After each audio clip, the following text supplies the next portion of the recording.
Méditation de la communauté des disciples du Christ vivant en ce jeudi de la deuxième semaine de Pâques, année liturgique A.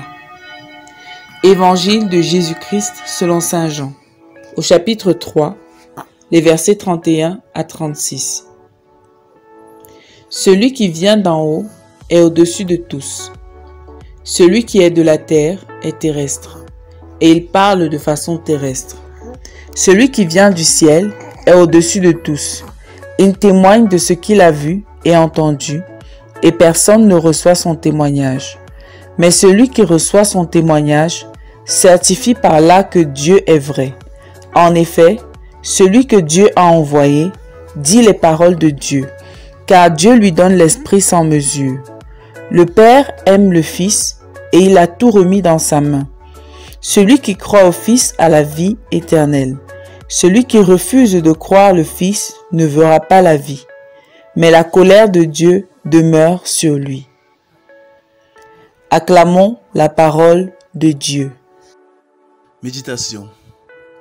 Bien-aimés du Seigneur, pour notre vie quotidienne, pour nos projets, pour nos ambitions, qui écoutons-nous? Les apôtres, après la résurrection du Christ, n'ont pour seule ambition que d'annoncer partout les merveilles de Dieu. Face à l'adversité des Juifs, ils ont cette conviction que mieux vaut obéir à Dieu qu'aux hommes.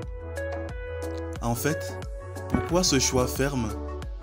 Non seulement c'est Dieu qui nous a créés et reste donc le maître de toute vie, mais aussi il nous connaît du plus profond de notre être.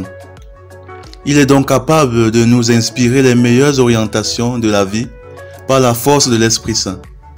L'évangile d'aujourd'hui nous dit clairement que celui qui écoute Dieu est de fait son envoyé. Donc en choisissant d'écouter Dieu, nous nous faisons ses envoyés. Et à son envoyé, Dieu accorde l'Esprit sans mesure. Cet Esprit lui donne alors de savoir discerner ce qu'il faut dire ou faire pour s'accomplir véritablement.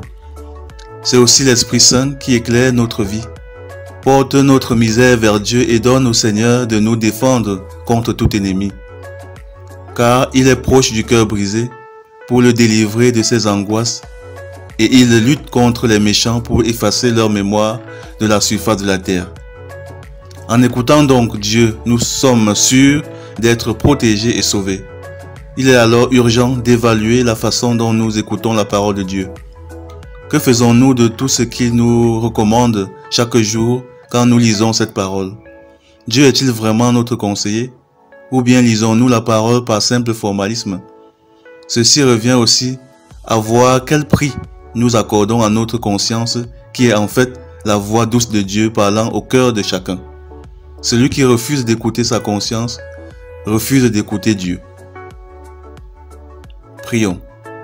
Seigneur, aide-nous à découvrir et à bénéficier de la puissance de ta parole et à faire de toi notre seul conseiller.